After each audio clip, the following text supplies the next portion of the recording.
মানে কি আমি কি চুরি করতে চাই? চুন্নু সাহেবের কথায় আমি এমপি হই নাই। আমি এমপি হয়েছি আমার 7 লাখ মানুষের ভোটে এবং দোয়া এমপি হয়েছি। সে যখন বক্তব্য দেয় আমি বুঝতেই পারি না কি বিরোধী দলের লোক বক্তব্য দিচ্ছে নাকি না সরকারি দল বক্তব্য দিচ্ছে। আরে বাপও তো মাঝে মধ্যে ছেলের সমালোচনা করে, ছেলে বাবার সমালোচনা করে। মুজিবুল হক চুন্নু সাহেবের হয়তো আমি বলে দেওয়াতে সমস্যা হচ্ছে যে উনার মনে হয় রাজনীতি করাটাই পেশা। আমি এমপি হিসাবে একটা টাকা হারাম খাবো না, আমার রক্তের মধ্যে হারাম যাবে না। মুজিবুল হক চুন্নু সাহেব সম্ভবত এই প্রথম বঙ্গবন্ধুর একজন আদর্শের সৈনিকের মুখোমুখি হয়েছেন। এর আগে হয়তো উনি ওইভাবে মিট করেন নাই, কারণ উনি তো হচ্ছেন গিয়ে একজন স্বৈরা শাসক এরশাদের নেতা।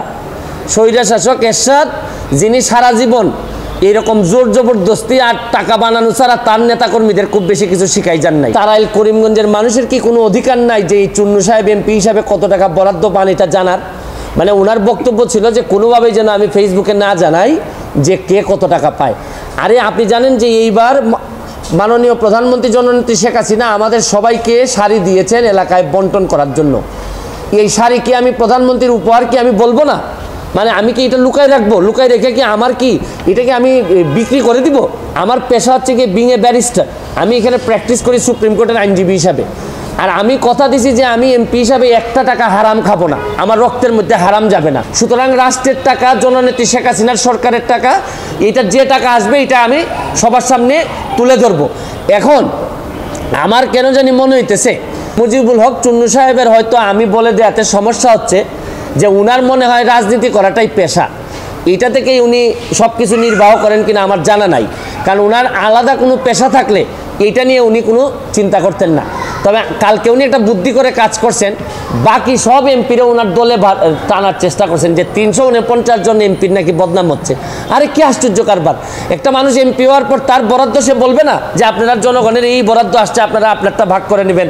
এটার বলার মধ্যে শুনেন, এই মুজিবুল হক চুন্নু সাহেব সম্ভবত এই প্রথম বঙ্গবন্ধুর একজন আদর্শের সৈনিকের মুখোমুখি হয়েছেন। এর আগে হয়তো উনি ওইভাবে মিট করেন নাই, কারণ উনি তো হচ্ছেন গিয়ে একজন স্বৈরা শাসক এরশাদের নেতা। স্বৈরা শাসক এরশাদ, যিনি সারা জীবন এইরকম জোর জবরদস্তি আর টাকা বানানো ছাড়া তার নেতাকর্মীদের খুব বেশি কিছু শিখাই যান নাই। সবার না, অল্প কিছু নেতাদেরকে, যারা অনেক টাকার মালিক হয়েছেন এরশাদের আমলে। উনি তো এরশাদের স্বৈর শাসক এরশাদের একজন নেতা হয়ে উনি বঙ্গবন্ধুর আদর্শের সৈনিকের, প্রকৃত আদর্শের সৈনিকের মুখোমুখি এই প্রথম সংসদে হয়েছেন মনে হয়। এর আগে হয়তো তীব্রভাবে কারো মুখোমুখি হন নাই। এই জন্যে উনার এত গাত্রদাহ। আর এত গাত্রদাহ কিসের? আরে ভাই আমার টাকা এটা। আর আরেকটা বিষয়, আমি যে আমার এলাকায় বলছি যে আমি 29 কোটি টাকা পাইছি বরাদ্দ, আমি কি কোনো কথা মিথ্যে বলছি? মিথ্যে বললে উনি আমার বিরুদ্ধে ব্যবস্থা নিক। আমি বলতে পারবো না, মানে আমি বরাদ্দ পাইছি এটা আমি বলতে পারবো না আমার এলাকায়। মানে কি আমি কি চুরি করতে চাই? মানে বিষয়টা যদি হইতো যে আমি এই টাকা পাই নাই, আমারে 25 কোটি টাকা দেওয়া হয়েছে রাস্তা বানানোর জন্য, এটা আমার বরাদ্দ, আমি বলে দিব কোথায় কোথায় রাস্তা হবে। আমাকে দেওয়া হয়েছে মসজিদ মন্দিরে টাকা দেওয়ার জন্য 2 কোটি, এটা আমার বরাদ্দ, আমার নামে আসবে, আমি এগুলা দিয়ে দিব কোথায় কোথায় বরাদ্দ হবে। টিআর কাবিকা আসছে আমার নামে, আমি দিব কোথায় কোথায় বরাদ্দ দিয়ে দিব।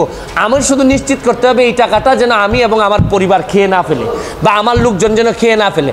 এইটার মধ্যে লুকালুকির কিছু আছে বলে আমার মনে হয় না। চুন্নু সাহেব, এর চেয়ে বড় বড় সাহেবদের সাথে আমার দেখা হয়েছে, তাও আমার চরিত্র বদলায় নাই। আমি আমার যে কাজ বিশ্বাস করে করি, স্বচ্ছতার সাথে করার চেষ্টা করি। যতদিন করব ততদিন এমপি থাকবো। এটাকে আমার বাপের পোস্ট নাকি যে সারা জীবন থাকা লাগবে এখানে? আমার যদি যোগ্যতা না থাকে, আমার চেয়ে ভালো লোক যদি আসে এমপি হবে। কিন্তু আমি যতদিন আছি অতদিন যেটা সাধারণ মানুষের, আমি চুন্নু সাহেবের কথায় আমি এমপি হই নাই। আমি এমপি হয়েছি আমার 7 লাখ মানুষের ভোটে এবং দোয়া এমপি হয়েছি এবং ল্যান্ডস্লাইড ভিক্টরি হয়েছে আমার। আমি আমার জনগণকে খুশি করার জন্য যা করব তাই করব।